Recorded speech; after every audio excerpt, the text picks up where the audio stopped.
लोकसभा निवडणुकीत मराठा ध्रुवीकरणामुळे पंकजा मुंडेंचा पराभव झाला असला तरीही या मराठा ध्रुवीकरणामुळेच पंकजा मुंडेंचा राजकीय पुनर्जन्म झाला असं माझं ठाम मत आहे।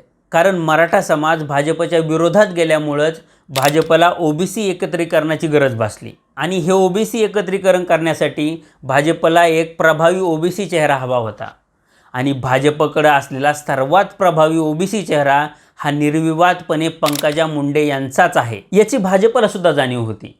त्यामुळे भाजपने पंकजा मुंडेंना राज्याच्या राजकारणात पुन्हा एकदा सक्रिय केलं।